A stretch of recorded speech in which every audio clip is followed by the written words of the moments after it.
Yeah. Nice. Yeah. I wrote it. It's a business expense. It totally is. It's a good one too. Think about how much I learn, when I'm here. So See? Awesome, educational. awesome. Very much so. It actually All right. tracks my Well, movement too. You did speaking of what? educational, Tracks my expression. we're live for Triple T. Talk Time with TJ, number 189. What, 89? 189, August 12th, 2025.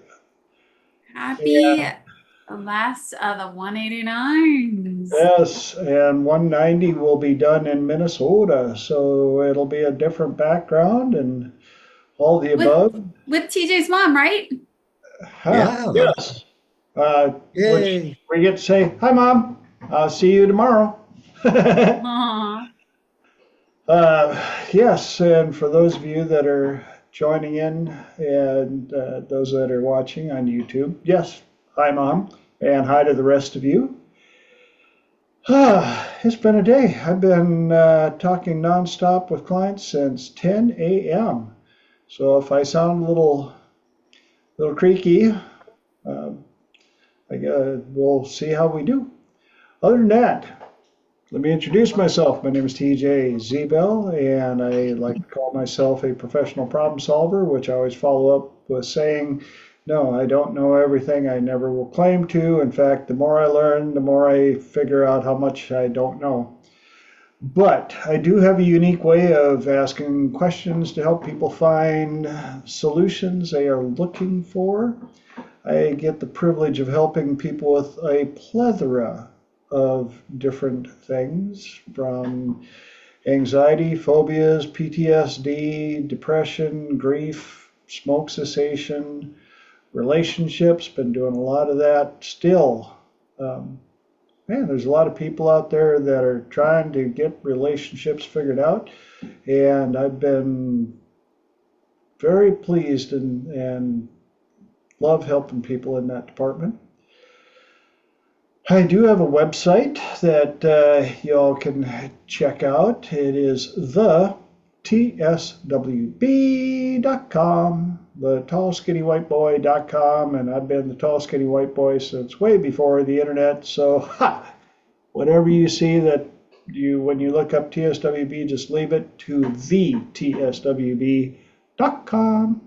I do offer a free 30-minute consultation. That's right, no charge to you. That's your chance to chit chat with me about whatever you're up against, and I'll let you know if we're a fit. I will also, I promise, let you know if I feel we're not a fit, and I will do my best to help you find the right person to get the answers you're looking for.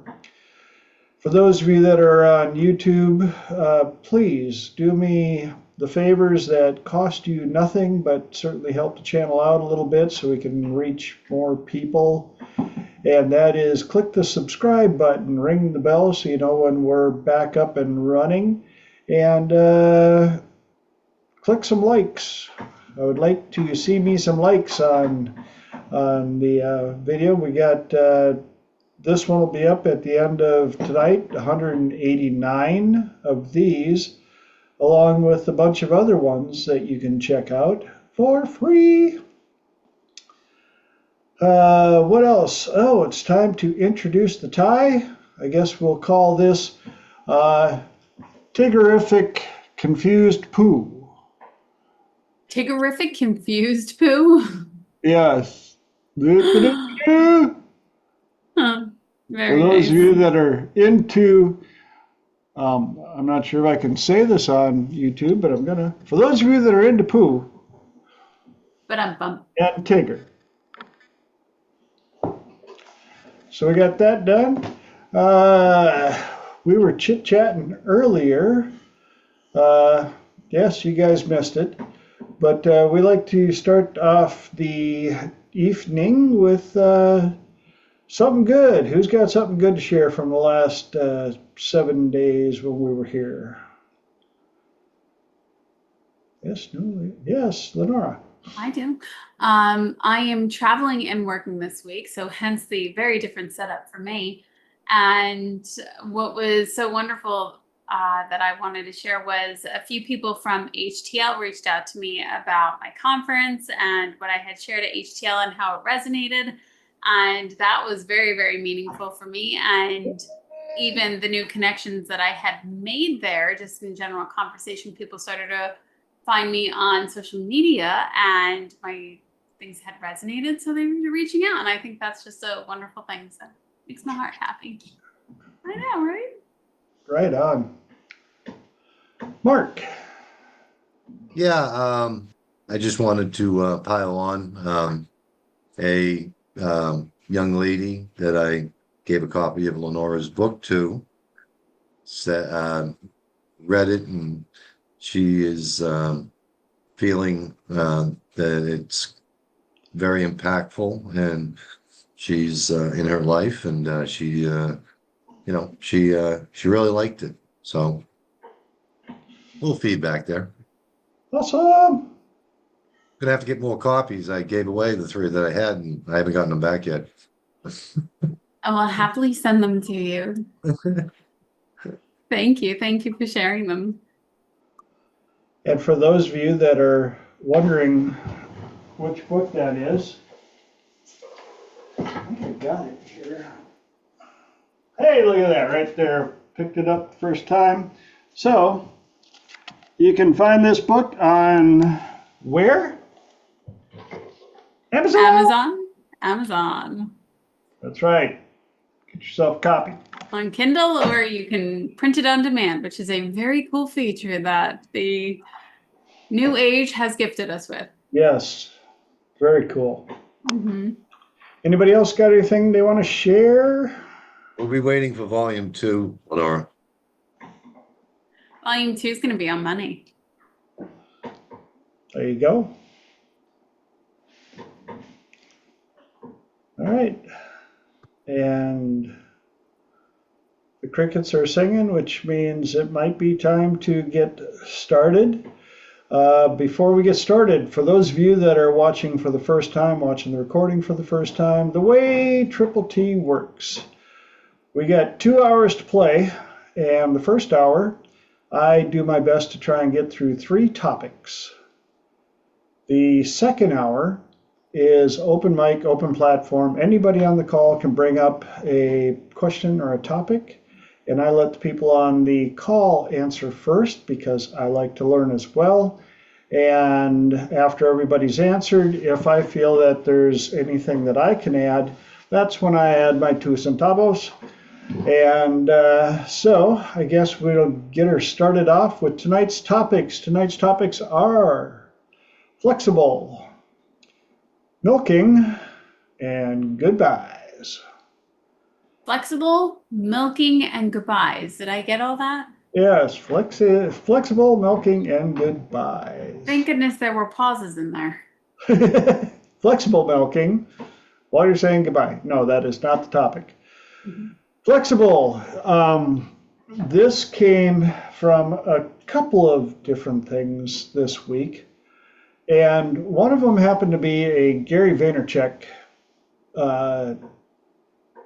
reel, I guess you would call it, Instagram post, whatever. If you're not familiar with Gary V, look him up.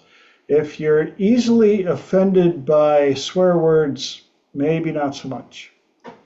Great messages, but does like to toss F-bombs quite readily. Very much so. But does them with, I would say, proper placement. Emphasis. Yes, there's a difference between just tossing them out to be sentence fillers and tossing them out to emphasize ideas. Yes. But the message that he stated, as I remember it, was he's not afraid of failure because he's flexible enough. If things don't work out, he said, even with all the money that he has made starting from nothing, and built up his empire. If he lost it all tomorrow, he would still be fine because he is flexible enough. He has that ability, that belief in himself, that understanding that he will be okay.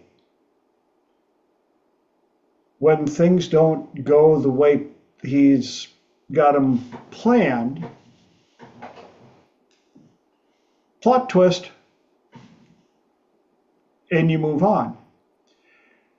And upon thinking of that, with all that I've been through, and if Mom was on the call instead of watching on YouTube, she would tell you, I've had my abundant fair share of plot twists. And I knew that's why it resonated so much with me. I knew that, and I still know, if everything bombed tomorrow and I was back to starting with zero, I'd still be fine.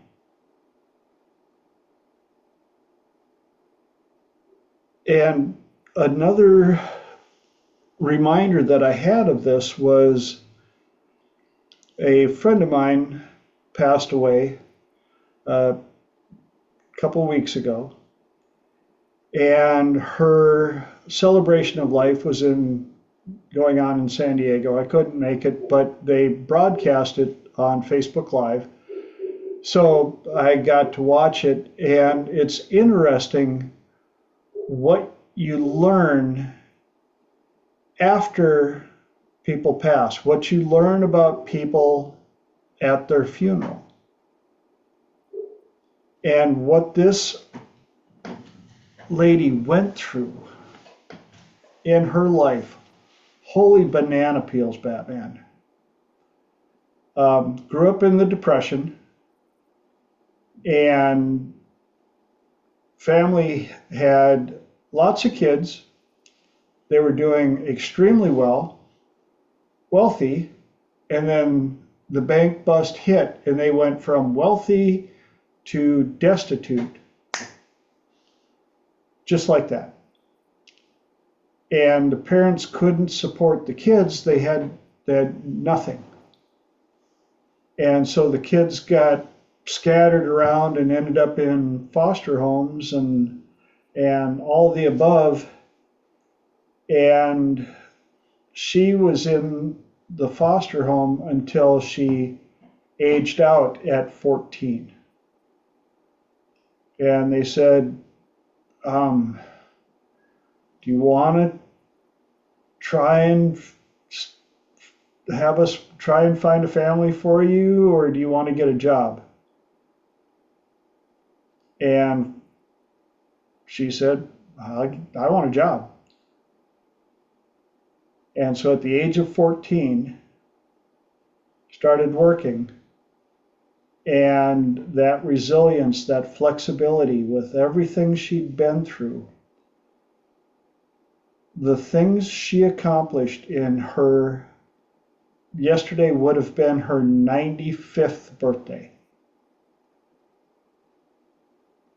And she became the first woman to do many things. So again, flexibility and belief in yourself and the constant learning and improving marketable skills, I think is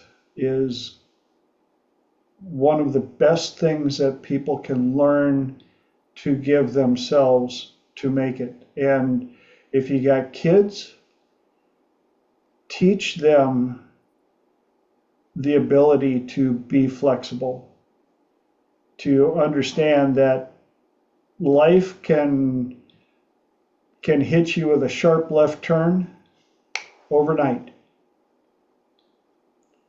And a number of my clients became my clients because they didn't have that ability.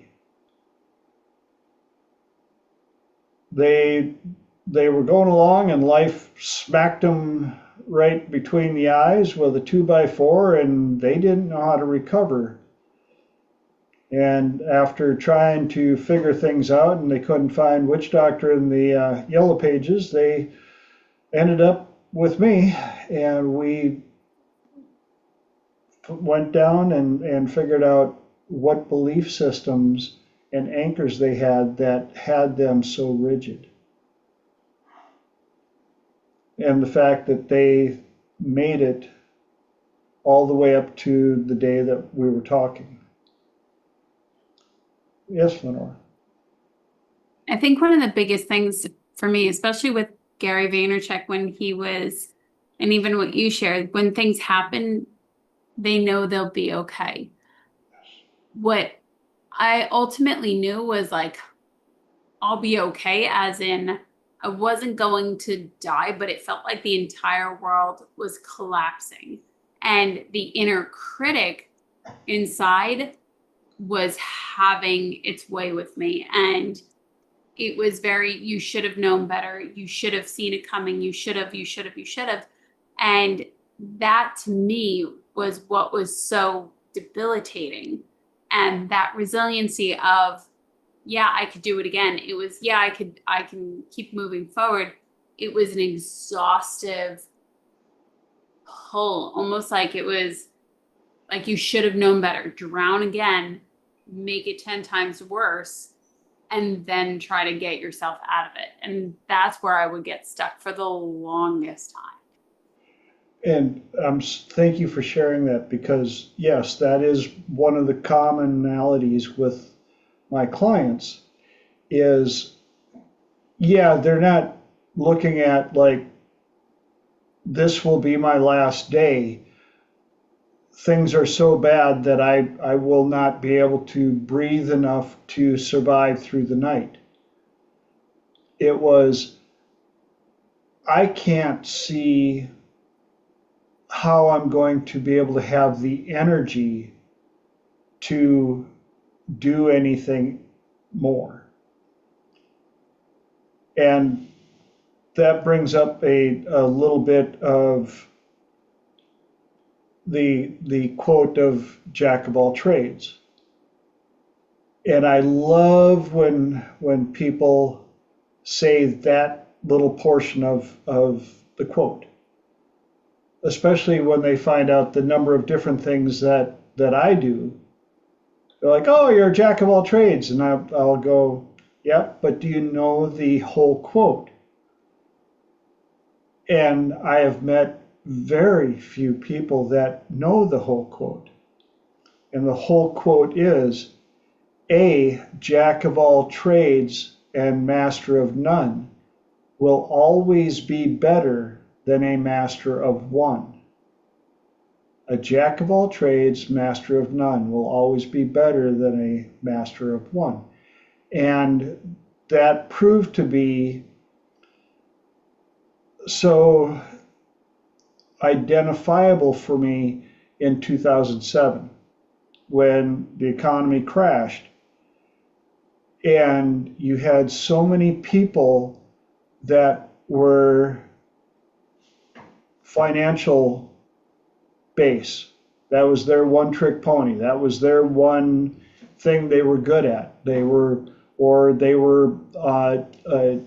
on Wall Street, but they were all one trick ponies. And then all of a sudden, bam, that's gone. And you saw these people that were making heavy 6 digits, homeless overnight. And they had no idea. Now what do I do? I don't have time to learn another skill.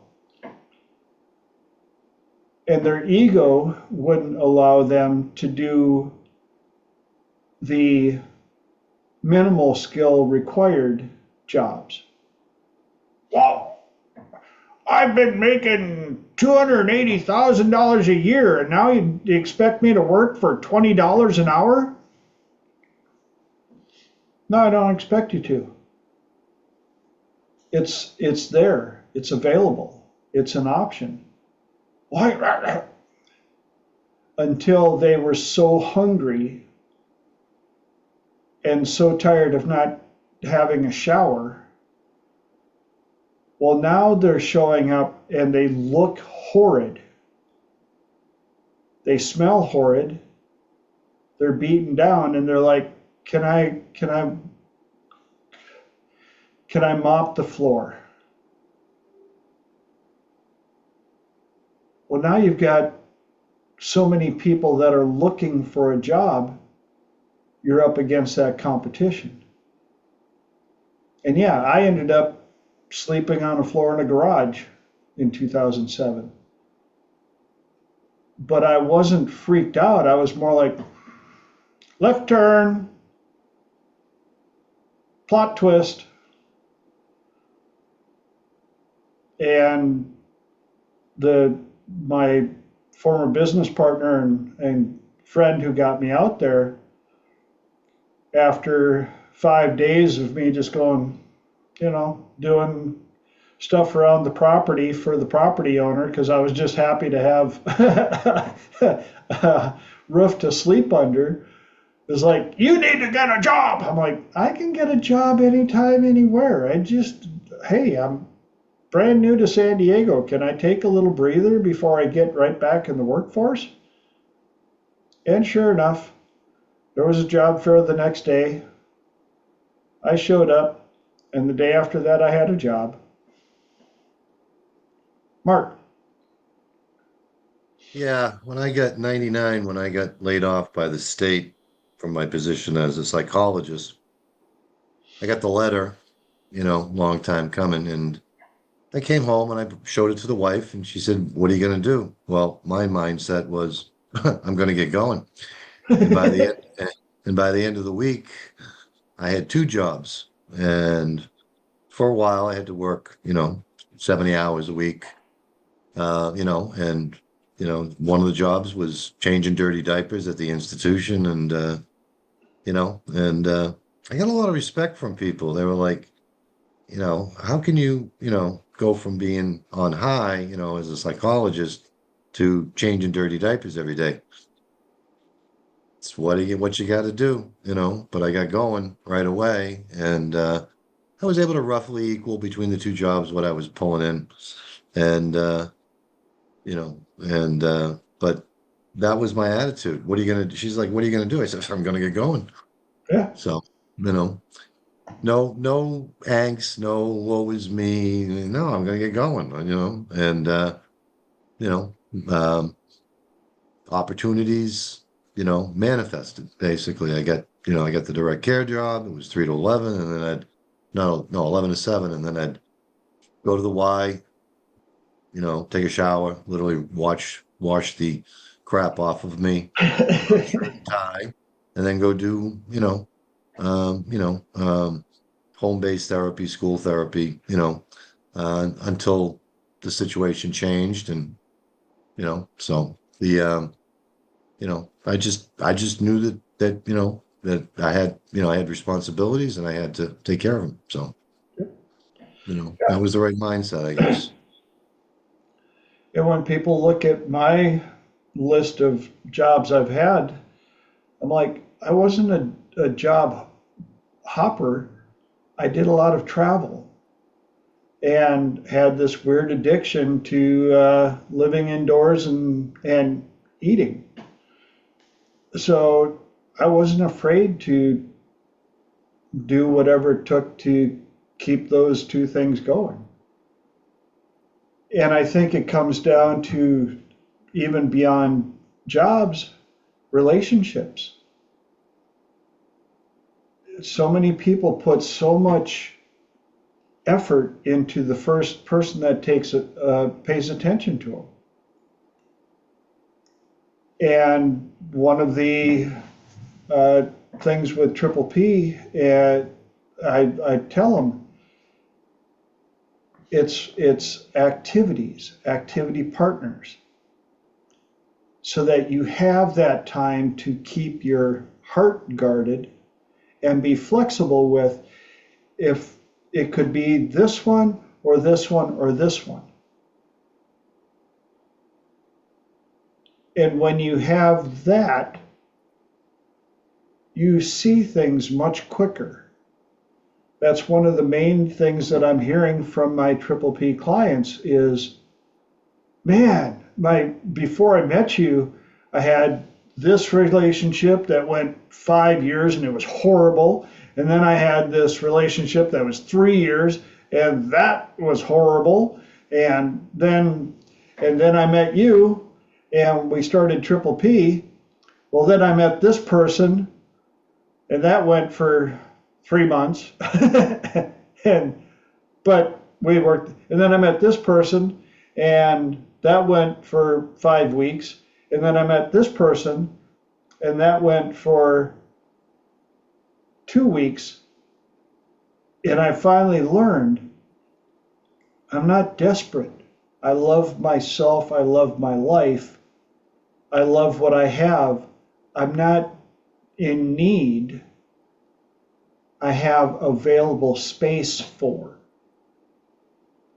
I am flexible with my time and what I want to do. And when they meet somebody, it's ABT, ABT, ABT. Always be testing, always be testing. And they figure out, wow, when I do it this way, instead of 20 weeks, I can figure it out in 20 minutes or 20 hours.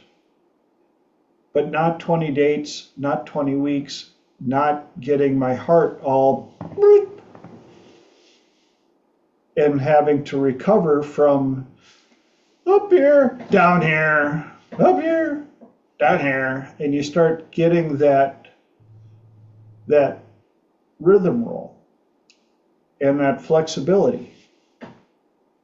And they start to understand more and more about the quote that I keep up on my wall here.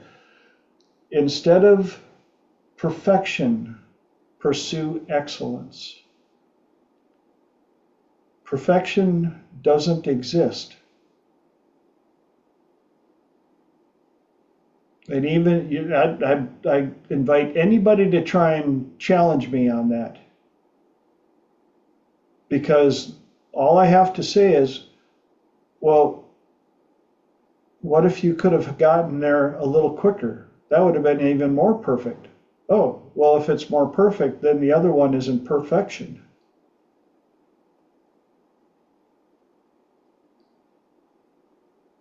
Excellence, however, can be built on constantly,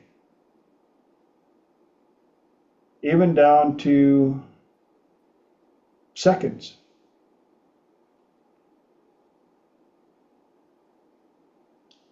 And yet it requires a bit of flexibility.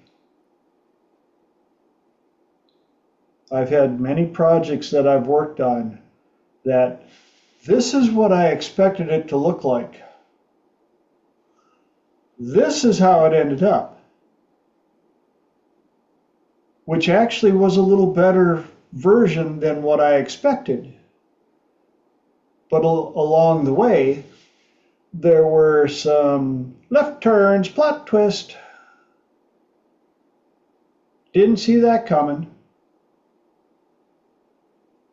Had a chance to give up and quit. And then thought of a better way to do it.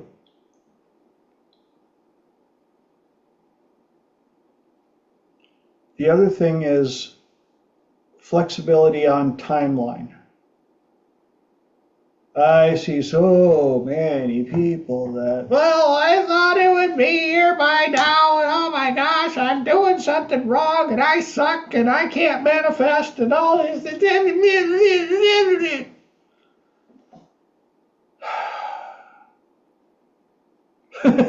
And a hand comes up. I think that goes back to that inner critic of resiliency and I love the laugh because you know that I've definitely struggled with that. And I think all of Triple T and anybody who's ever watched Triple T knows that I have struggled with that and thinking that I was doing something wrong rather than settling into that you can only do so much, Lenora. You have to, things also have to align and you also have to be that person who's ready for that. But again, I love that Mark put in the catastrophe loops because it really was something where you'd quite literally go through that loop again and again and again. And it wasn't like, oh, it's a bad day. It was the world collapsing inside your head and that you were this awful person and that you should have known better. And that mental beatdown was very, very intense for a number of years. And I didn't even realize it until somebody had pointed it out a number of times. And then I had to deconstruct that many times and shave off the layers through that. And that's where you can watch two people that can be from the same background, same education, same pretty much everything. And when they hit that trip, one person does a drop roll and gets right back up and keeps walking, and the other one goes flat on their face and then lays there.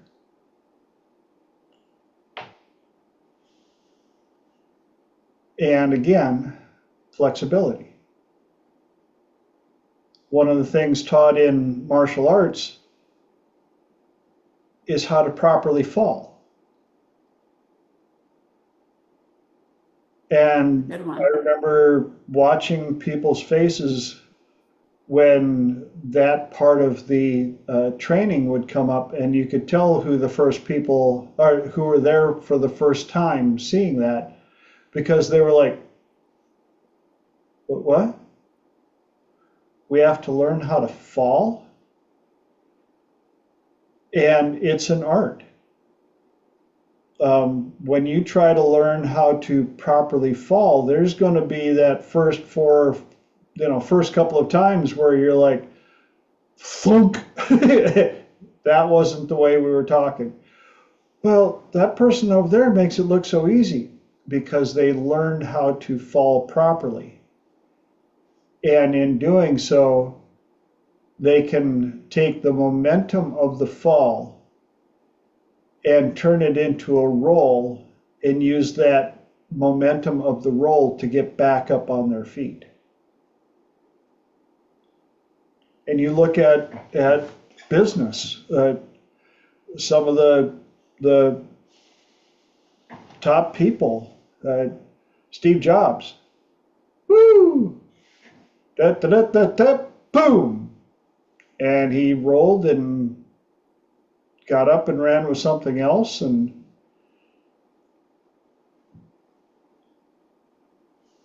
Trump, regardless of what you think of him and what people are like, well, he had to take out a loan or he did it. Yeah, but at the end of the day, that was part of the drop, roll, and get that momentum back up to running. Lenora. Oh, go ahead, Mark. I'll wait. I was just going to say, I was treating this fella he was a millionaire, net worth, I don't know, 10, $15 million. I said, if you woke up tomorrow and it was all gone, how long would it take for you to rebuild that? I said, would it be a year, 2 years? He said, no, it'd probably be about 5 years, but I'd be right back where I am now. Mm-hmm. Because he had the right mindset, whatever he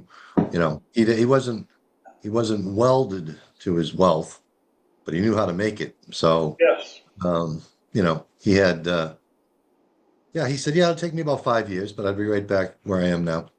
Again, he knows how to generate wealth. Some people, like I said, they know how to be rich. Some people know how to be poor and perfectly happy with it, so. And that question has been addressed to a number of self-made millionaires, along with the question of what was the hardest part about getting to where you are? And their answer was always the first million. The second million came faster, and the third million came back quick. And if I lost it all tomorrow, I would be able to get it back just as fast. Yep, Lenora. So I think even when I would say things to myself like, you just don't know yet, or you're still learning, my unconscious or my subconscious was very stubborn in hearing it from me. And this, I think, is the power of what we love to talk about. What we love to do is find ways to communicate and to break the trance, because really it's just a thought that we keep thinking, even though it feels so much heavier and so much more real than just a thought. It's so ingrained that we can't perceive anything else. And this is where I think the power of what we do comes in. And even when you hear something 1,000 times, that 1,001th time completely shifts it. And I even had a client today say to me, you know, other people have said it to me before, and I heard it differently just now. And it's one of those things where that whoever it is, or whoever you bring in, if you're doing it in a meditation or something, that's the thing that breaks the trance. That's the difference. And you don't necessarily always know who or when that trance is going to break, but ultimately that mindset of I can't make a million, I can't make a million, it finally breaks. You make the million, and then you can't unring the bell. You can't unnotice it. You can't unhear it. And there was even there's this really cool reel going around, and I don't know if anybody's seen it. And it is, they put an insect on a piece of white paper and they drew a circle around it. They put an ant, and the ant would go up to the line and it would never break the circle, even though you're looking at it and you know it's a marker. The ant has no idea. And then as the circle closes in on it, eventually you keep drawing circles, you make it smaller, smaller, smaller. Eventually it crosses it, and then it can't not ever uncross it again. Yeah. I think it can't not uncross it. It'll always cross it, because now it knows. It's like, now you heard the bell, you rung the bell, you broke the mindset, you broke the trance, whatever it was. And that is so extraordinarily powerful, is continuously drilling down to the thought and putting it out on the table and seeing how else you might be able to look at it, or who else can come in to help get you that shift. Exactly. Well said. Mark. Yeah, I was working with this client at the institution who had severe PTSD, all these rituals and routines. And after a while, I get the idea that OCD is like kind of like a low wall that we build around ourselves. It's, you know, just a couple inches high, but within that space, you know, the person feels safe. And you know, and I developed a great rapport with him, and I was able to put my hand inside and say, "Come on, you know, you don't have, you know." It was the rapport that got him to step over that wall, and after that, all the, you know, he started to do all the things that we, you know, wanted him to do. You know, he still had OCD tendencies, and you know, but he created, like I said, but he was able to step over that low wall that he created for himself. And I think that's how you help people with OCD, is they've created this little barrier, like Lenora said, you know. And then in his annual review, because we got him to use the bus, go to clinics, wear glasses, you know, me working with him 20 hours a week, wear his hearing aid. And the team was like, "Oh my God, you've changed him." I said, "No, I just made our routine his routine."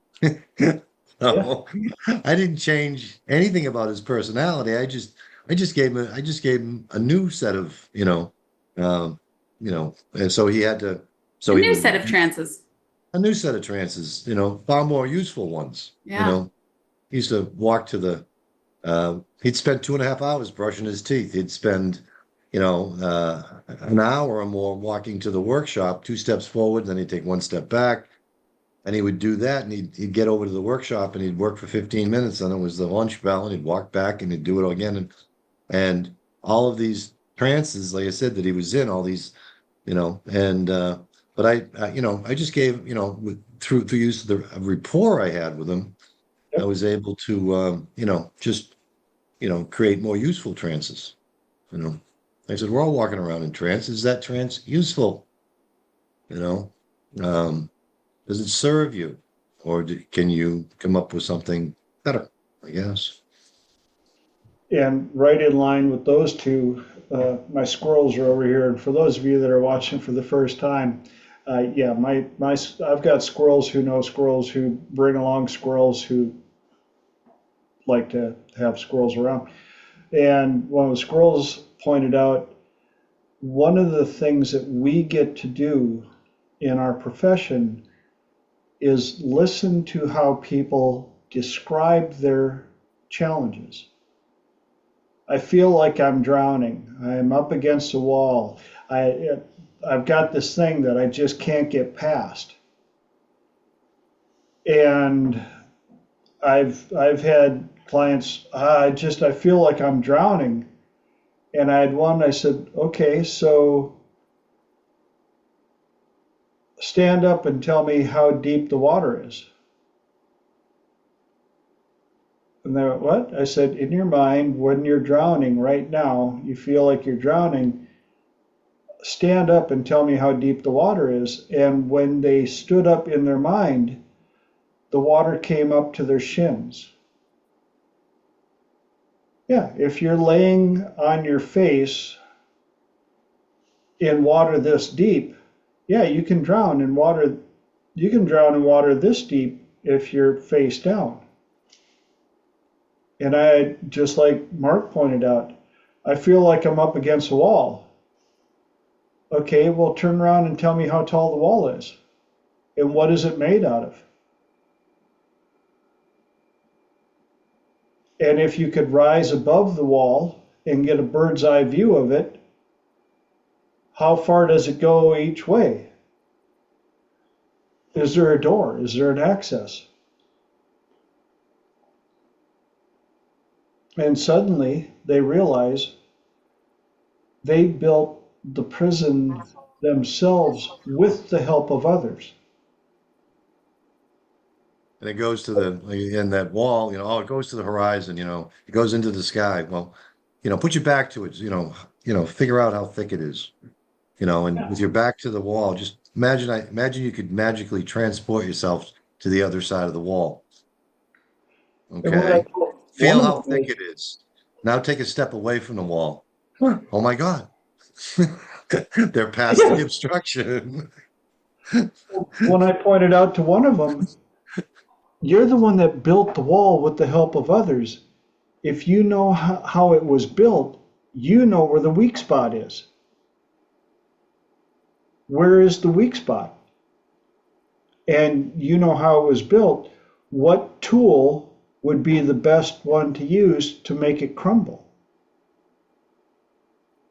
A jackhammer. We just happen to have one. Where would be the best place to put the jackhammer on the wall? Right here. Go ahead, hit it. Oh, the wall fell down. Guess it wasn't that strong. Good thing you built it. Lenora. It reminds me a lot of, at least the metaphor of that one reminds me of what Holly often shares about styrofoam walls. Yes. Different context, but still, she'll say, or even Holly, if you want to jump in, when you think there's resistance and you start to move toward it, that the wall, the obstacle in front is usually made of styrofoam. So that's where my brain went when you had mentioned about walls. I love that the jackhammer was there. Or if you ever go to live theater. Yeah, look at that mountain. Oh, wait a minute. It's painted on a piece of fabric? Can you slide under the fabric? Yeah, Metaphor man. Da-da-da. Mhm. And while we're on that, and we got Michael tuning in. Hey, hey, brother. Let's see if we can fit two topics in tonight. And we're going to segue right into milking. And on this one, oh, Mark, milking has nothing to do with cows, cattle eating, or lactose intolerance. Milking is the amount of time that people will allow themselves to be affected by what they perceived happened. Oh, so like milking the moment type thing? Milking the moment. And you will, how many people have you ever seen, or have you ever done it yourself? Oh, I had today just sucked. The entire day sucked. The whole day sucked. Since this morning I woke up, this whole day sucked. This whole day sucked, huh? What happened? Well, I got up and the cat had thrown up on the carpet and I stepped right in it. Wow. And what else happened? Well, that was it. You stepped in cat puke in the morning. So you had a 5-second event and you milked it for the rest of the day. What did you like best about choosing to milk that event for all it's worth so that you could have an entirely sucky day?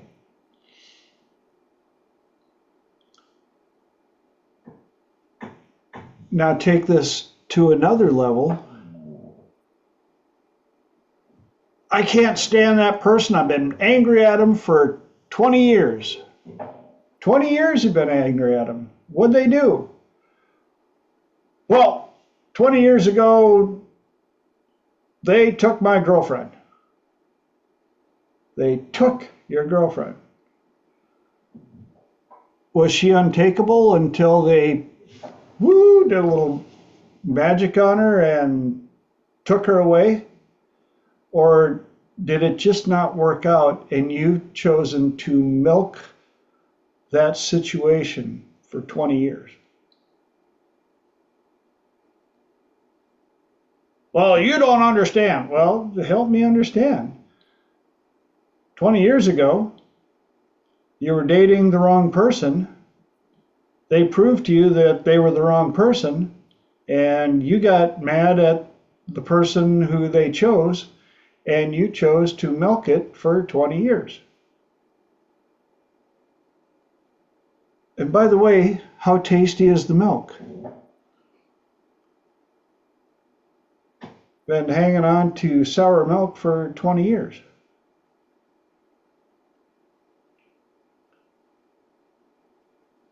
And I'm just as guilty. There are times when somebody will say something to me, and it gives you that sour milk flavor in your mouth, whatever you want, whatever metaphor you want to use. And unconsciously or semi-consciously, or however you want to, you let it affect the rest of your day. You let it affect your energies. You let it affect how you interact with people around you. You let it affect your projects. And one of the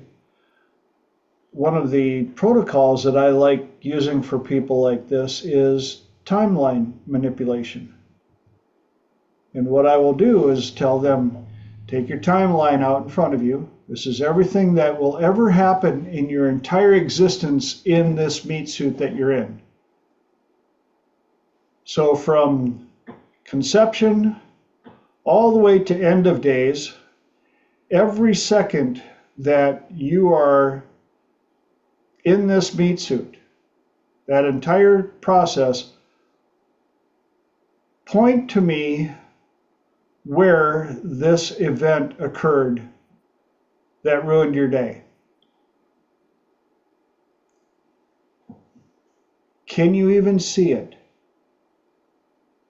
Do you need help? Do you need a microscope? Are you going to have to stretch and enlarge your timeline and stretch and enlarge it until you get to that one block of 24 hours of today? And when you've got it to that 24 hours, point to how big that incident is today. Right here. Now, did your finger cover it? Oh, yeah. Now, do you really want to make it that much bigger just so that you can see where it fits, so that when you shrink it back down to this big, is it worth the hours of what you've been through since that one little thing happened?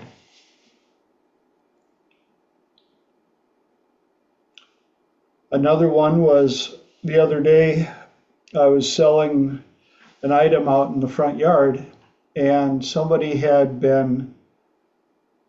slowed down to turn in to take a look at it, to look at buying it. And the vehicle that was coming up behind them did not notice they had stopped on a busy road, and they're getting ready to turn left, but happened to see them coming up in their rearview mirror, and just knew that they were going to get rear-ended in massive fashion. And at the last second, the driver swerved around them on the left-hand side with an oncoming vehicle and got back in line just in time. And so when I came out, that person's like, "We just about died, and told me the whole story. And I said, and I did time and date protocol with them, and I was like, "What's the exact time and date right now?" "Well, you survived 100% of everything that has ever happened or possibly or potentially could have happened to you. It will be up to you now how much longer you want to milk this energy. You can talk about coulda, woulda, shoulda. It didn't. But what can you utilize this event for to improve your life?"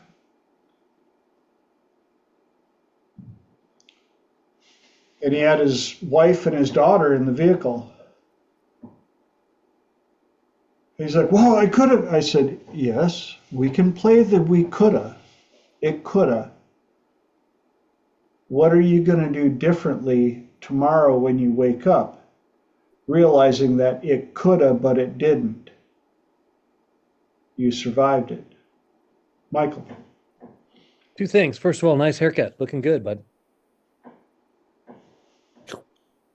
Second of all, did the people purchase the product that was in your driveway? Yes.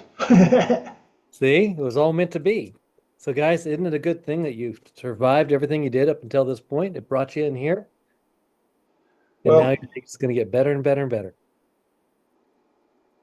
the whole story on that, and I don't know, I guess I can share it here, is the item we had listed for 24,000.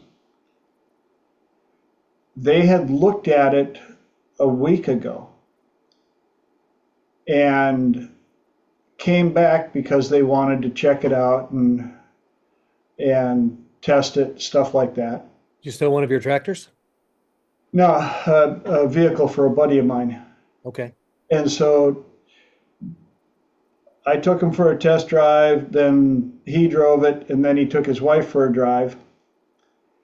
And when they pulled in, he goes, so how much were you asking for it? Wasn't it like 24,000? And I said, yeah, but while he was gone, I noticed that his license plates were disabled veteran. And I said, you a disabled vet? He goes, yes, sir. And I said, first off, thank you for your service. And second of all, I've got some bad news for you. And he was like, what? I said, the most that I can accept from you is 20,000. And the look on his face, and I'm going to get all goosebumped again. He goes, God is so good. God is so good. And I looked at his wife, and she's about tearing up. They had 20,000 cash in her purse. That was the most they could come up with. They had been talking about this vehicle the entire week from the time they had seen it. Wow. Yeah, and I went, That's amazing. it was. Aw. You know what? Right inside milking, this is one of those stories I'm going to milk the feeling for as long as I can, for as much as I can. Some events are worth milking. Some of them you have to look at and go, is this benefiting my life? Is this energy? Is this memory? Is this recording worth replaying Wow. for one more second? Yes. 1000%. And because I was allowed to be flexible with the pricing, I had the ability right there to go, Aw. yeah. And they came expecting a hard negotiation. Wow. They were going to do their best. They were going to say, they went to the bank and 20,000 was the most they could get out. Aw.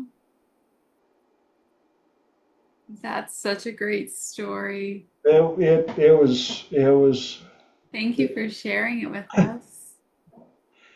and the cool part was, she handed me the envelope, and I go, thump, thump, thump. Yep, sounds like 20. Aw. Put it in my pocket. I didn't even look inside the Yeah. envelope. Went inside, and my wife counted it out, 20,000. Aw. That is very cool. So that I think we can end on that one. Made it through 2 topics.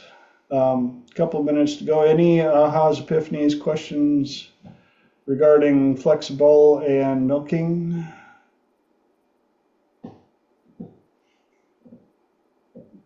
That was a great story. I'll save it for I'm now going guys. through flexible and milking. I'm like, what were we talking about? Well, that gives me a few minutes to introduce our number 2 Mhm. to Triple T. And if you missed the introduction before, the way it works, hour 1 is over. Now hour 2 comes on, which is open mic, open platform. Anybody on the call can bring up a question or a topic. I let the people on the call answer first because I like to learn as well.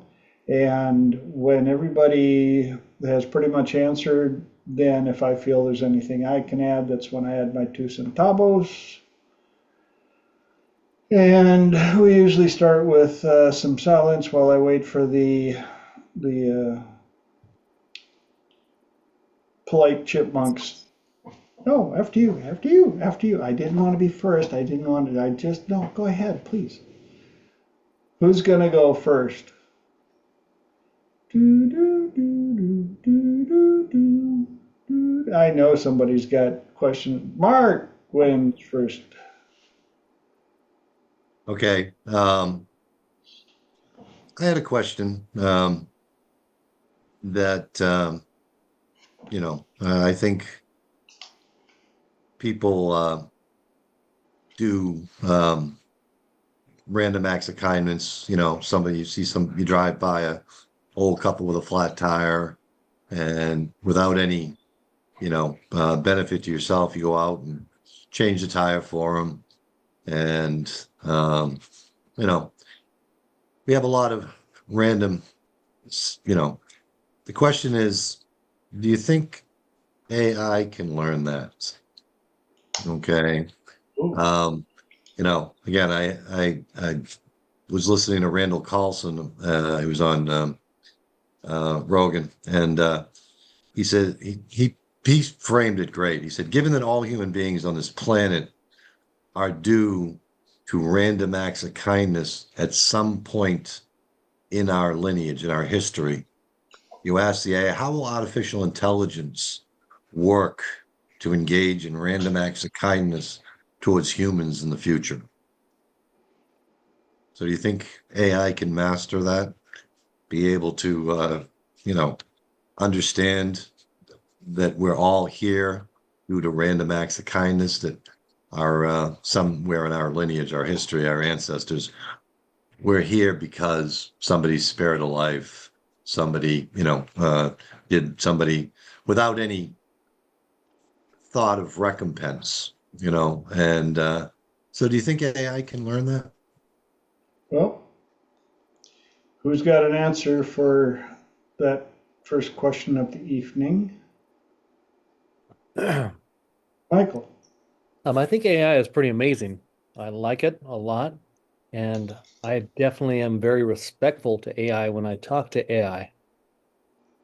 You know what I'm saying? I'm like, thank you for your help. I appreciate that because as it progresses, we'll see what happens. But will it completely ever do random acts of kindness? I don't know. It is energy. We are energy. So who knows what could happen? Well, it's in the cradle right now. It's incunable. It's which is Latin for in the cradle, AI. But Yes. if we keep asking it that question, maybe it will incorporate that into its basic matrix. That, yeah, somewhere down the line, we have to do a lot of random acts of kindness for human beings. Yep. That would be great. One thing, if it keeps seeing all the crap that's on Instagram and other stuff that's published,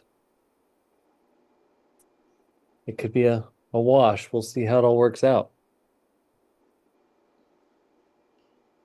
Yep. Anybody else got anything to share? I think my thoughts, my two centavos on that question is because AI has access to all stories and all events that are posted on the internet, and we do have things like uh, Random Act of Kindness Day and things of that nature. I think AI will have enough modeling and enough um, resources to research what that looks like, how that performs, and what the outcome would be. And I think without the need for feedback or what do you call it, praise, I think AI could do that. And it could also, if we were to set up the structure as AI is already in a way doing random acts of kindness by answering all of our questions that we throw at it and designing all the things that we ask of it, there a number of those could be already associated as random acts of kindness. That make sense? That help or muddy the water?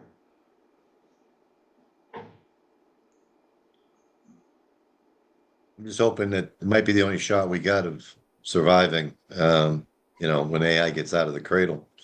Uh, so, uh, Yeah. if it sees value in random acts of kindness towards human beings. Exactly. I don't really know if I ever thought of it or if I ever considered it. It's something very interesting. It's a twist that I did not consider. That's what we like about Triple T. Mhm. Yeah, don't know what is going to show up. Elijah put in the chat when, and I'm not sure what he was questioning. I was just about to ask the same. Elijah. I know you're out there. Oh, Oh, when it gets out of the cradle. Yeah. And at the speed things are going, who knows? It'll be what it'll 5 years. 5 years. no. be, give or take. 5 years, give or take 4.5 years. I like the idea of using it for good and for other people being able to use it for good. Yes. I think very much, at least in the healthcare field and in the school systems, the way that it's starting to be used or the possibility of it starting to be used, I think it can be a very, very good thing and a very helpful thing, especially for tasks that people over the years in the 90s and the 2000s and later on have really gotten bogged down with a ridiculous amount of paperwork that is not necessary, and it truly steals away from what the beauty of being in healthcare is, which is to give care, or being in a school, which is to offer assistance, to be there for kids. And it has gone right out the window because everything is all about documentation. And it doesn't give us the power or the ability that we would like to do. And hopefully with it coming in, it can actually give us that ability back. I also think it's interesting that in this infancy of it, they have developed software to detect whether or not documents were designed and generated by AI. Mm-hmm. Oh, yeah. Even though there have been people, including my wife, who have put together documents only to have them being judged as predominantly AI Yeah. generated. Yeah. So that's Plot kind of twist. an plot twist, left turn. I hope it doesn't determine that getting rid of humans is a random act of kindness. If it doesn't, Yeah, well, plot twist, left turn. That's when we find out that Terminator was a documentary, not a movie. Well, the same goes for the Matrix, I believe, right? Yes.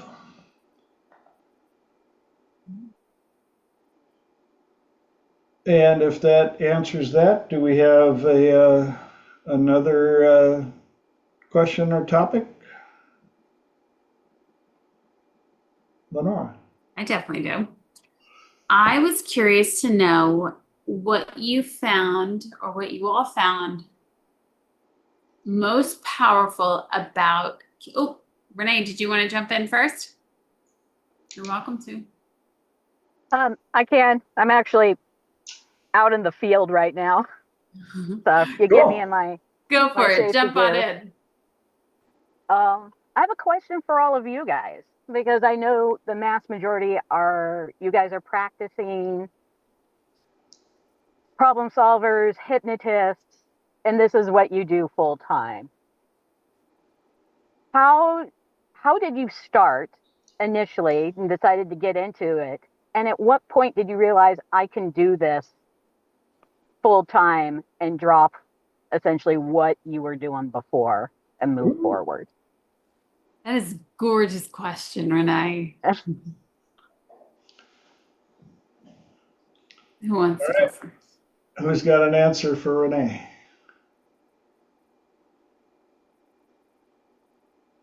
Mark. Well, again, I was always the kid in the schoolyard that when they were picking on a kid that was a little different, I'd be the one to go over and say, okay, you've had your fun, you're making him cry. I got, just let him alone now. And they'd be like, fine, we'll pick on you now. I said, fine, just leave him alone. So I've always had that chip that I don't like bullies. And but when I can hold someone else's standard high, I am indomitable. I have had a long time before I could do that for myself. But, getting into, my training, I was originally going to be a special ed teacher. That didn't work out. So I had to change majors in college and switch to psychology. And I found that a lot of the things that I had learned in special ed, were very applicable in working with people with disabilities, and yeah, like I said, I've always been someone who, just wants to help and to, never saw anybody as, below me, I've always, but as far as getting into it, like I said, just, get, get out there, get the first job working at the institution and, learned behavior therapy and then started to work on the side for a guy who was a psychoanalyst, couldn't have a more, wider gap between psychoanalysis and behaviorism. And over the years, it kind of, but I was always trying to help learn new things and, get rapport. One of my mentors always said, it doesn't matter the therapeutic technique that you're trained in, the school you come from, it's the relationship that heals. And I found a lot of value in that statement over the years. But getting started, like I said, I just, you can it could be a long path or a short path, but as long as you want to help, want to, if you have a passion for this work, and I think everybody here has a passion for helping people, how it manifests really is not you find a way to manifest it and make it work for you, and but everybody has a different pathway to get to where they're at, and you need to find the path with heart, the path that works for you. So if you have passion and purpose and you want to help people, and you send that intent out to the universe, it will manifest. But how? It's very individual, and I think that that's how my path developed, and then getting into the community and the private sector and finding out that I could make a living at this stuff, working for various clinics and agencies, and then moving on, eventually getting my own private practice. That was my path. Cool. Oh, Elijah. Morning. Morning. It's not too loud, right? The mic, No? I adjusted it.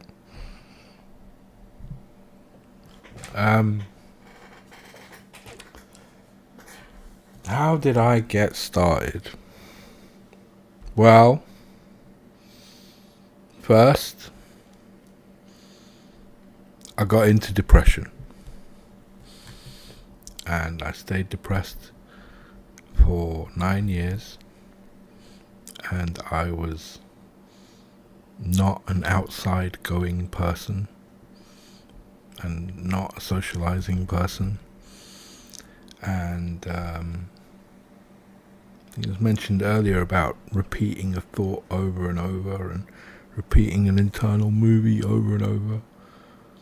And I got very stuck. And it took 9 years.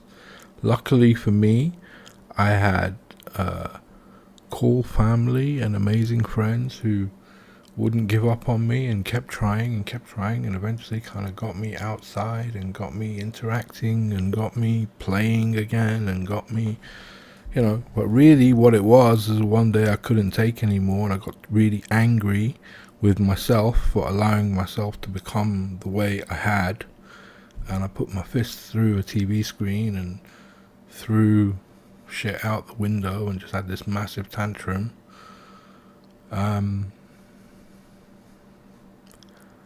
And then, after the 9 years, I decided that, well, I wasted so much time. Now I feel better and I feel a little bit like I'm ready to come outside and play. But all my friends and the people I knew that were that sort of age and that sort of whatever, people were getting married, they were settling down, they were having kids, they were buying their first houses, and I was just behind. And I thought hypnosis was a shortcut. I'd heard about accelerated learning, and I thought that I could seduce every woman and climb the corporate ladder and just rule the world with hypnosis. But then, after actually studying hypnosis and really understanding, it was this one demonstration. It's in one of Igor's trainings. This woman who was afraid of dogs, right? And she'd been afraid, she was 45 years old. She'd been afraid of dogs since she was 3. So 42 years she's afraid of dogs. And they did a conversational piece of work where the trainer talked to her for 35-40 minutes. At no point did he ask her to close her eyes or anything, and then she was not afraid of dogs anymore. And we took her downstairs. There was a guy selling Big Issue. Big Issue is in the UK, it's a magazine that the homeless people sell so they can make a little extra money. And there was a guy selling Big Issue outside the hotel where the training was, and he had a German Shepherd, and we took her downstairs and she put her hand in its mouth and she was playing with it, and I was like, damn, bro, this is something real. And that's when it wasn't about me anymore, it was about healing, right? So not only was it about healing me, because even though I felt like I had healed, I was still upset about the time wastage part. I thought, how come this woman can be healed in 35-40 minutes, and yet it took me 9 years to get out of depression? So it became my mission, right, to spread the word and not let anybody have to stay in a place that is not a nice place to be in for even a single moment longer than is not absolutely necessary. That if you wanted to move forward and get past it and get through it and move on and live the life you want, that you can, and I can show you how. Right? And I was fortunate enough that my attitude and my aptitude and my desire was that I was actually naturally quite good at it, and I had a lot of good feedback from people saying, oh, you've got the voice for it, and you've got this for it, and you've got that for it, and it's easy to listen to you and things. And so in terms of getting paid for it, I think we all still doubt ourselves sometimes, and you always wonder oh, am I really providing amazing value? Could I do more? And things like that. I think you just got to do it, right? But at the same time, don't be silly about it, right? So we had a pandemic in 2020, and year and a half, 2 years worth of, some people lost their jobs and other people were on furlough, reduced money and so build a reserve, have a cash reserve, something that you can pay yourself while you're earning less, so you won't have to change your lifestyle. I would say they always said 6 months reserve is a minimum. I always like to have a year's worth. Since COVID, I've been building to 2 years worth because I just don't trust the situation anymore. Ideally, So you're in this situation where you have this money, this lump, and you can kind of pay yourself every month for that year because you've got a year's worth. And whatever your company is making, your business is making, it just piles up, piles up, piles up, piles up for the year. And then you have the opportunity to then pay yourself in advance for another year. And again, once a month, just kind of or whatever. That's the way I do it, right? And it's a great way to evaluate, like, am I making more than enough for me? Am I making enough to also still take a class and a course and a seminar every now and again and have that covered, right? Because before I was paying for the seminars out of my money, but now I'm paying it out of the company's money, and it's a tax write-off because of continuous learning and development. And so like you can kind of, it does get easier because you have the corporate situation, and you fall under the business law instead of personal law when it comes to finances and stuff. But I think the most important thing is to just get started and to have enough reserve, whatever that level is for you, to feel comfortable that, okay, I can dip my toe in and do this 5 days a week for 3 months, for 6 months, for whatever, as a trial run, knowing that I have this money on the side, that I can support myself, I can support my family, I can whatever, and just be, it's just a very methodical method about the whole thing. In terms of, are you going to be good at it and be able to sustain it and help loads of people? And that comes down to your passion and how much you want it and what you're in it for and stuff like that. And I think you have that already, right? But you have to find what the nuanced version of that is for you. Mark was saying about what it is for him. I talked a little bit about what it is for me, right? But I think when it comes to like the structure of like organizing your day-to-day and your finances and things like that, you just got to get real simple with it, real kind of matter of fact with it, and don't try and be too fancy. Just cover your bases, be a bit clever, be a bit, they tell you when you learn to drive, they teach you to drive defensively, so I think when you're launching a business, you should sort of, your first year or so, you should be living your life a little bit defensively.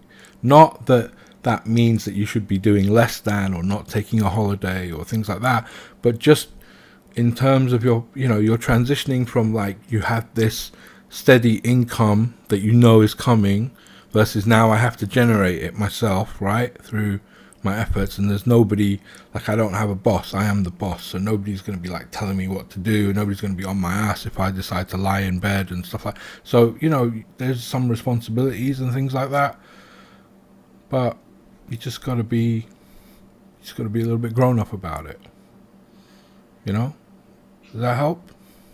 Yeah, that does help. And how long did it take you to realize it's like, so okay, so I did my first ever training in 2015. I had my first ever paying client 6-7 months later in 2016. I decided I want to do it before I even started in like 2014. I never went full time. I'm still not full time. Oh. Right? I'm still part-time hypnotist, but that's my reasons for that. Right? Could I go full time? I think I could. I think I'm in a strong enough position and I have enough reputation I can go full time. Right? But I haven't yet. I am still building my audience. Right? I'm putting content out, and I'm farming attention. I'm farming eyeballs. The more I get, then will come the big release. Depending on how that release goes, maybe I'll go full time. Who knows? Right now I'm kind of, it's okay. I like it. Because the thing is, and this is going to sound weird after having said everything I just said. So there's some contradiction now. Okay? Right? I hate refusing people who are not in a position to pay me. It drives me crazy. I do want to help everyone, but I do want to obviously have an easy life. And so I have some nice fortunate situations where I'm able to work with people who do have some money and can pay a decent price, and I'm able to kind of do okay with that. But then there's a bunch of people who are like working class people who are working paycheck to paycheck and have just as many problems as everybody else, and they can't afford the price I want to charge, and it drives me mad. Because if I could help the masses, then I'd be someone who really did leave a legacy and really did change the world. So in my head, I'm strategizing a much bigger game. Okay, one day I'm going to leave this earth, and what mark did I leave? Right? Like, it's okay. Like, I can have a comfortable life, and I could get to a point where I live in a mansion and I could drive a fancy car and all. But is that enough? What if I could change the way the schooling system worked? Right? What if I could get people to understand about clean language? Right? What if I could get someone to really understand? Not just someone, but like people who are in key positions that can help change things so that, and then you have to think about the challenges to that, right? I literally watched a video today about how food companies are putting blockers to the blockers in the food. So if you're on something like Manjaro that doesn't help you, that helps you to not feel hungry for longer, which is a natural blocker that the body releases anyway, the sign that tells you you're full, that they're now trying to put blockers to the blocker, like as an ingredient in like your Doritos or something. And I'm not having a go at Doritos. I don't know if they're doing it, but like, you know. So let's say you're not even involved in it, and you're not using these injections or whatever to help increase your blockers, and you're just a normal person, and now you've got this crack version of Doritos out there that's making you even more hungry, right? So then like the people in power really want to keep the power, they want to keep the money, they want to keep, you know what I mean? So if I go out there and try and change the schooling system that helps all the kids be more awake, and then we have a generation of people who are much more enlightened, then somebody somewhere might try and take me out because they don't want that. The whoever they are, right? And so there has to be some kind of, that's where I'm like, there has to be some kind of way for me to leave this mark in the most ninja freaking fashion that nobody will ever really understand what it is or how they learned what they. So I need, it's like a higher level of grand hypnosis, right? Maybe it means doing what I said I'd never do and becoming somewhat of a celebrity, so I would have some influence and people actually, well, I don't really like that because I like my privacy, right? But maybe it needs to be done that way. Maybe it needs to be a cartoon that gets released on Saturday mornings. Your kids could watch it and it would positively, because you've been programmed already, so why not just do the same thing but give a good message, right? Or, you know, so I don't know. I'm toying with all these other ideas that are a little bit beyond just me being comfortable in my salary and my money. Because that much I know is achievable, like already, that's fine. There's no, if you're worried, can you make a living doing this? Then you can set your mind at ease knowing, yes, you absolutely can. You're not running out of people with problems to help.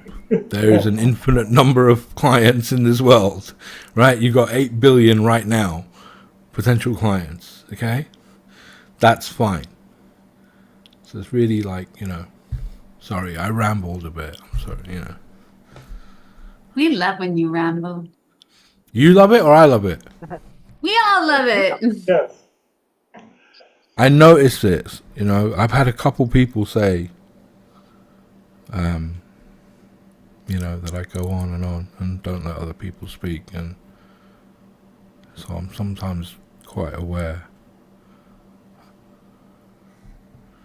That's what we're here for. To hear ideas. Like Holly's. Yeah, it's funny. I was also going to say we love it when you ramble too. So keep rambling, please. We love it. I wasn't going to chime in on this one, and then I just kind of had this thought: you need to chime in because if we don't, we're not being honest, and we're trying to always do the sunshine and rainbows side of everything. So this is not like the negative side, but it's the, shall we say, the growth side. So just for a transparency, I decided I wanted to do it. Now I will say, thank goodness I decided not to go in and quit my job and just go straight for it. But I did say, I rented an office. I went into the office and had to be working on my job from hour to hour, all this sort of thing. I pivoted my job several times. I did finally manage to get a few of the free consults in.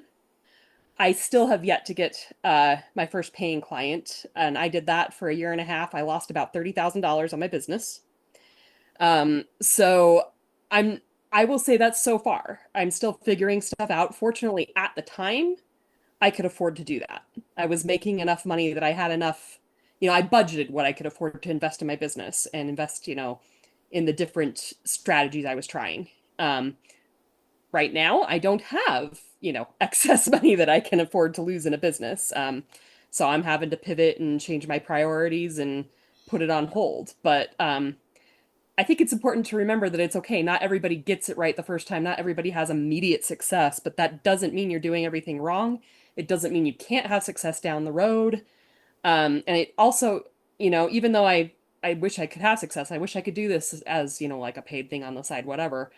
I don't regret the lessons that I learned. The lessons I learned were probably worth way more than $30,000. So just throwing that piece out there too. Thank you. Good stuff. Mark. Yeah, Renee, this is the third time I tried to start a private practice, because once you're in a clinic, that's all you really want to go for, is once you've got, a clinic behind you, after a while you want to be on your own, like Elijah said, and when it started to manifest, I used to use a manifestation technique, use my imagination, driving down the road, pulling into my parking lot, looking up, seeing my sign on the building. It's still not as big as the one I imagined, but I've got a sign on the building with my name on it. Getting out of the car, feeling all the pride, and having done it, you put yourself in that timeline thing where you've already achieved what you wanted to achieve. And I would spend 5 minutes a day just imagining all the feelings of success, of having created my own business, and I get out of the car and I would feel a crunch of the gravel under my feet. And I just added in all the submodalities to, and within a very short amount of time, phone rang, and it was these other two therapists, and they wanted to start a shared practice, and they wanted to know if I wanted to come in with them. And that just came right out of the blue. And but that was the third time I tried, to start the private practice. The first two times I learned a lot, like Holly was saying, and I learned to, I have a billing company and they charge me a good amount every month now. But they could do the things that I didn't like doing, the billing, staying on arguing with the insurance companies for an hour to get paid for another hour. I'd rather be treating, helping another person. But it took me 3 times to get this, this plane off the ground. So, and it's been cool sailing ever since. But it took me 3 tries, and using that manifestation technique to make it, real, sending out my intent to the universe, and when it manifested, it was, but it did take a lot of effort and a lot of dealing with the, again, I realized I couldn't do this on my own. I had to surround myself with people that could do, in an exemplary job doing the things I hated to do, which was dealing with the billing, dealing with the insurance companies, dealing with the, all the licensure stuff. And they, for a fee, they take all that on. And then I can do what I do best, which is help people. Thank you for that. Well, Lenore. Renee, I don't know if you were wondering if how many people were going to raise their hand to participate into your question. Hopefully it's offering you great insights. Well, I mean, we've got a bunch of people here, and this is what you guys do. And like, literally, I've just dabbled my toe into the waters, and I'm working on getting my LLC. I've figured out a name. I've got a website up, but it's not functioning yet. I've just got the domain name down. Working with Dr. David. And after talking to him, it dawned on me there is a lot of hypnotists in the Portland area. So definitely going to shoot more for a niche for the local area, because the only thing that I can get people who gravitate to anything is like past life regression. Like that intrigues people. And so my thought is just make that opening. And I think that's a big thing with geographically where you're at. If you're going to try to hit the pavement and have something more brick and mortar, figure out what people in the area want and just look at what other people are offering. Luckily the metaphysics is huge where I'm at the same time. It's a bad thing because metaphysics is huge, and I've got, and I definitely have competition, and it'll be interesting because I'm not quite as crunchy as a lot of the other metaphysical folks in the area. I definitely have a blue collar overtone to me. So we'll see how it works. Are you into the manifesting thing? I am. And it's one of these things I think I've got a hiccup on it because I've helped So other there is a people book. manifest. There is a book that really stands out to me. It is called Reality Transurfing, Steps 1 through 5 by Vadim something. Yeah, the Russian dude. Yep. Listen, let me listen. Right? Not Abraham Hicks manifesting. Nope. Right? And not like this dude is saying something. This dude is saying something, and it's pretty good. Right? Now, the hardcover is kind of expensive. Even the paperback is a little bit expensive, to be honest. But on Audible, it's just $1. On Kindle, it's like $10, which is a lot for a Kindle book, really. But, if you have Audible, I bought both. I bought the audio book, started listening to it. I was like, okay, I need the physical book. So I got the physical book, and I read it while having it read to me. So, like, I was turning the pages while listening to the audio book, and, yeah, this book, he's not messing about. He's for real. And it's different from what you think. There's a fair bit of overlap with what you know about manifestation. But, Fran, it's called Reality Transurfing by Vadim Zeland. Yes. Zealand. I took a class on it and did the book in the class, and it is epically powerful. I completely agree with Elijah. It's phenomenal. Crazy good. There was something else I was going to say. Neville Goddard's stuff. And who's the other one that you like? Alan Watts. Alan Mhm. Watts' stuff really starts to crystallize The three of when them you, kind of overlap. oh yeah, Yeah. oh And yeah. I am currently in a Kenrick Cleveland program, right? And we meet once a week on Zoom, and he is doing his sort of version of it. And there's a lot that kind of, again, I makes me think of this book a little bit, but also some of Neville Goddard's lectures that I've heard, and also, but also, it's got that Kenrick flavor, which I like because I've learned a lot from him over the years. And yeah, I do recommend. It's a good one, and it's one that for some reason not many people know about this book. Oh, It's crazy. Like, it's a very good top one. secret. Yes, I Yeah, agree. I think it's been out like 10 years or something, and It's yeah. impressive. Go ahead, Holly.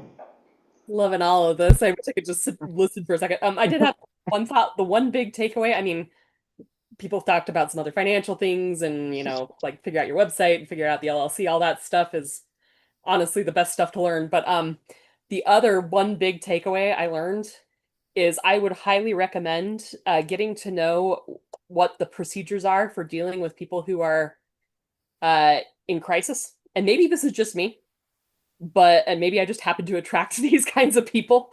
But what really shocked me was how much in crisis some of the people that seem to be attracted to me are.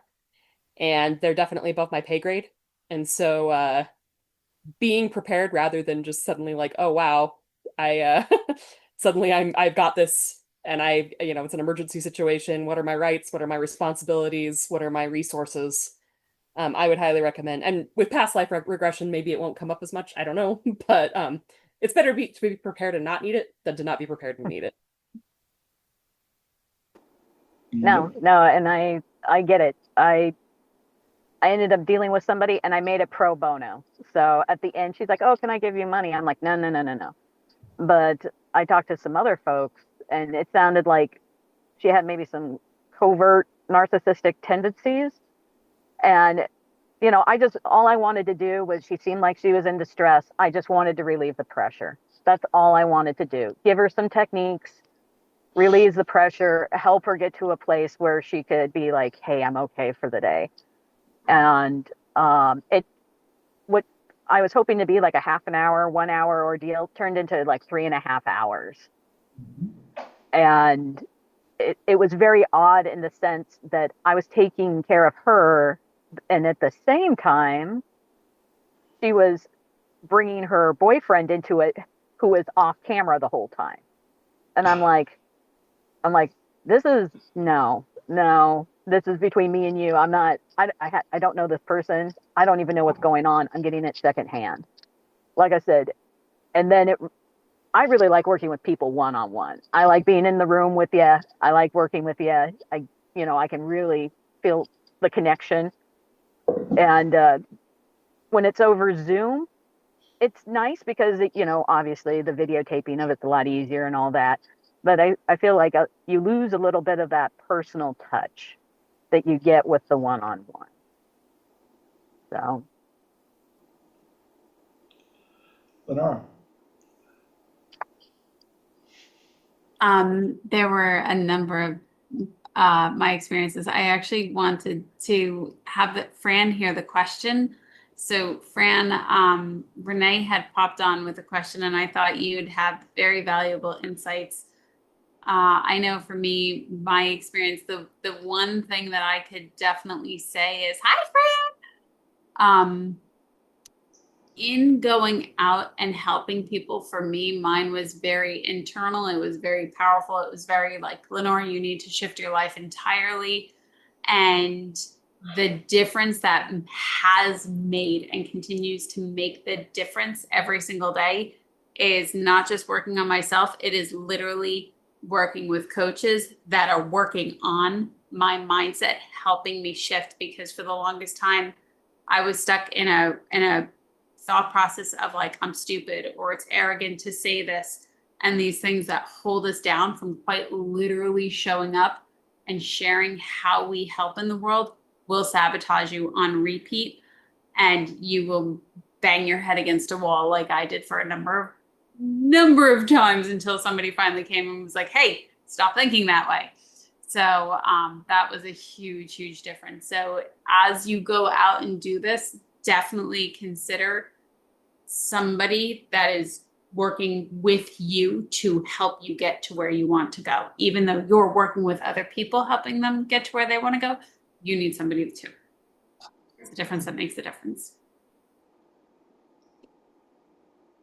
Yeah, I'll agree. I'll agree with you there. It seems like every time I jump in, I'm like, huh, this is interesting. I haven't dealt with that. Yeah. At the same time, I'm pretty good at doing the choose your own adventure book, so I can usually loop it up for the end. But yeah, then at the end, I'm like, what should I have done? Was that the best option? Should I have done X, Y, and Z? Like, I definitely need a group of folks to just bounce ideas off of. Well, It's that's like, the beauty of Triple T. Fran, did you hear Renee's question? No, I didn't. I'm Okay. sorry. Go for it, Renee. what I was asking is, like, I know I'm just a wee fish that wants to jump into a pond, and I really wanted to get a sense of, how did you guys start your journey into hypnosis and and helping others, and at what point did you realize, like, hey, I've got this, I can make this my full-time gig? Kind of a two-part question.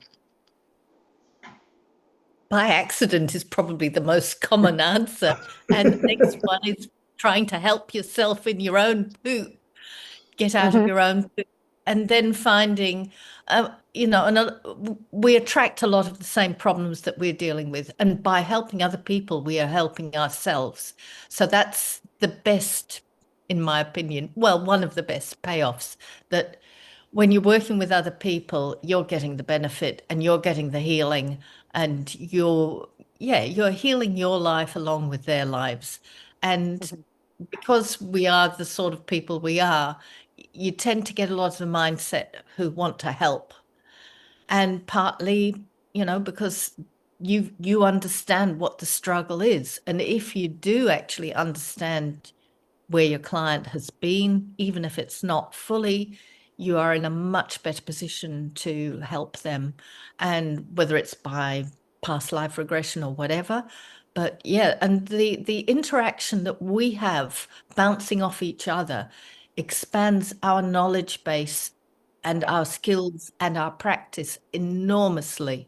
So, if you can play with other people who are doing similar things, you will have this safe environment to experiment and try things on, which is so valuable, because you're not actually practicing on your clients. You're practicing on people who will say, hey, no, this bit didn't work so well. Oh, Elijah, I'll shush and let Elijah get in. I practice on every client. I'm sorry. Okay. Here's my tip for you when it comes to that. Okay. We all have our own favorite techniques. True, false, right? Maybe regression is your thing, maybe spinning is your thing, maybe magic frame is your thing, whatever it is, right? So what you got to do is kind of figure out, how long does it take you to run that favorite technique that you know works on people, right? And so maybe it takes 35 minutes, right? Now, if you're selling a 55-minute hour session to someone, and it takes you 35 minutes to knock out this problem if I use a certain technique, then the first 20 minutes is experimentation playtime, where you test your new stuff that you're learning. You say, and you just try and practice. Maybe you learned a new conversational gambit, or maybe you learned a new kind of something else. Maybe you want to try tapping for the first time in a session, or whatever, like something you haven't done before, right? And if you get to a point where you've got 35 minutes left in your session, you just say to them, you know what, forget that for a sec, let's try something else. And you just do the technique that you know was going to work and help them get the change by the end of the session. But you're having a situation where you can try something, right? What I picked up, oh, sorry, am I No, go ahead. interrupting? Done. One of the challenges I think with what we do, and if I understand what you've been telling the group, is that sometimes you start helping somebody and all of a sudden you've got bigger than Ben-Hur, you've got this enormous issue that you've never actually faced up to before, and you're thinking, okay, I'm the therapist, I'm in the middle of this, I'm responsible. And this is where I think the value of playing with your peers is so important, that it gives you a lot more confidence just to, yep, I got this, or it's okay, I don't know where we're going, but I trust that this is exactly what's needed. People have found you for a reason. You've probably got the solution. However, again, I don't know how much of this you covered. There is a time when you have to say, no, I'm going to refer you to somebody else if you're really uncomfortable about it. And if you've got this sort of a network, you've probably got the person that you can refer them to anyway, or you can certainly go for advice. And I mean, I've had clients who have come for me for anxiety, and then they've, within 10 minutes, they've revealed this most unbelievable trauma. And you're thinking, okay, I didn't think I signed up for that. And and I think you've just got to sort of stick it out to the end so that you get them to a point where they can move forward. And yeah, often you can't actually work by time if you're doing this sort of work, especially trauma work, because it takes as long as it takes. Yeah, I know whatever they come in for, it's rarely the cause. So it's just a symptom of something a lot bigger. Lenore. I think one of the most helpful things is also the more time you spend in these groups. So like Elijah will do, he'll do meetups from time to time. Fran does a meetup every other Saturday, and quite literally seeing other people helps you start to notice different things and you quite literally start to learn different things. So the more you are in these spaces, it also helps build your confidence, and the people that you're meant to work with will find their way to you. Holly. Just an answer for my accounting, because you were asking, when can you go full time with it, that sort of thing. First of all, I think the big thing is that's a decision you can make literally just about any time you want to. So the pressure is always off on that. But just from Dave Ramsey, kind of one of his rules is make sure you have at least 6 months. That if you were to not get a single paying client for 6 months, you could pay all your business expenses, and you could pay all of your living expenses for 6 months with no problems, minimum. If you could get it to a year, even better. But one of the things you got to realize is you've got to actually do your business to really know what your business expenses are. So obviously dive into that. But then I would also add the caveat, trust your gut. Because I absolutely believe, even if you're like $20,000 in debt and you don't know where your next meal is coming from, if the universe tells you today is the day you're supposed to go full time with this, you're supposed to go full time with it, and the universe, you will manifest the money. So, kind of that combination of if the universe is telling you to do it, but if the universe is not telling you to do it and it's saying use your left brain, I'd say make sure you have at least 6 months saved up. Thanks for that. Mark. Yeah, I agree with Elijah. When the client comes in and they report, it's called a reporting problem. It's never the problem. That they say, oh, guy comes in, his girlfriend, she's in the waiting room. He's in there. He's got, I've got an anger management problem. I said, no, you don't have an anger management problem. You have a problem that if you don't get a a handle on your anger, you're going to lose that lovely young lady in the next room. So, you know, you don't have to manage your anger. You got to figure out, like I said, it's never the problem that they present. Because if they knew what the problem was, Renee, they might have been able to fix it on their own and or to, to get the change that they wanted. So they couch it as an anger management problem, you know, problem with depression, anxiety, whatever. But it's usually about 90% of the time, it's never the problem that they think they're coming in to address. Got to get past that with them, and then, like I said, figure out what the real problem is, and and various techniques that Elijah mentioned. Like I said, these are just tools, and but if it's the rapport. If you, like I said, you can learn regression and then mutate it into anything you wanted to, like I said, because if you have the rapport, any technique, school, philosophy that you utilize will work. If you don't have that rapport, nothing will work. So you gotta feel that click. You know what that click is? When you feel totally safe and perfectly comfortable with another person and you feel that connection. That's got to be there from the very beginning. Otherwise, it never will be. And that's when, like Fran said, you can refer them out. Maybe somebody else can do a better job getting that rapport going. So, that's really what your job is to get that click with your clients, and and you have to but it's hard to start a business, but it's the hard that makes it good. This is one of the reasons why I'm very selective about my clients. And why I've avoided actually sort of having to do this full time and take any client. I'm really particular about my clients, who I feel okay to work with and who I don't. And I'm quite different from a lot of other people with this, or people who are doing it full time.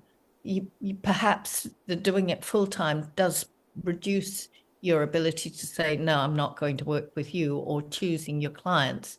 But then again, this group is the perfect group for manifesting your clients. So if you're thinking of going in at full time, it is worth considering. Do you have the ability to say, look, I'll work with you, but I won't work with you, or I will refer you on to somebody else? Because it affects, for me, it's because how it affects me inside. I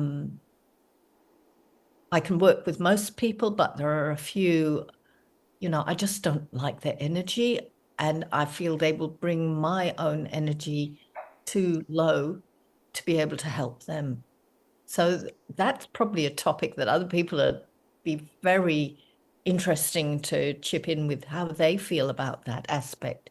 Do you refuse a client because you don't feel comfortable with their energy or who they are? Well, I'm going to jump in with my 2 centavos with 2 minutes left. No, it's okay. Yes, Fran, I disqualify clients as well. You may need business badly, but you don't need bad business. And to quote Jim Rohn, for starting the business, if you've got a 9 to 5, that's your living, and you build your other business 5 to 9. And with our flexibility, and if you keep it flexible, you have the ability to work with clients weekends. A lot of them have their own 9 to 5. And so if they're willing to meet up with you after they get off work, you can start building your chops, figuring out your billing styles, and getting your reputation out there. And when you start getting so busy with your 5 to 9, you can look at your 9 to 5 and go, I think I'm going to cut back on hours or something. When David first offered me the option of seeing clients in his clinic, I was running my own business full time. And so we looked at the schedule to see how can we stack up people. And I was working 1 day a week at first. And when that day filled up completely, then I added a second day. But because I was self-employed, I had the flexibility to go, I don't care where my income comes from, as long as it's there. And so that's one of the strategies to try and see how can you build the funnel, start getting the flow in. When can you fit it in without having to completely shut off the current income flow? And when you see that flow is coming in well enough, that's where you go. Am I enjoying this new venture enough to make it not a hobby anymore, but a job, a job, or do I enjoy it enough to keep it as a strong side hustle? And that's just another way to look at it. I'm not seeing clients 5 days a week, but I've got enough other things still going on that I don't need to. That being said, it's time for me to let you all get back into your worlds, and thank you so much for, again, offering up your time here to help this platform so we can help each other, help other people, and make this world a better place, because that's the kind of people you guys are, and that's why I love hanging out with you. And I will always say, as soon as I figure out how to reproduce time, I'll give it back to you. You'll be the second to know. The next time we see each other, you won't see this backdrop because I will be at my mom's place in Minnesota. So, looking forward to that. And Mom won't be hiding quite as much in the backdrop. She just probably freaked out. Love you, Mom. But yes, they get to see your face a little bit because they hear about you all the time, right? Who wants to see my mom next week? I do. See? All right. Love you, Mom. Love you guys. And thanks again. See you in 7. Thank you, everyone. Thanks, thank you. TJ. Bye.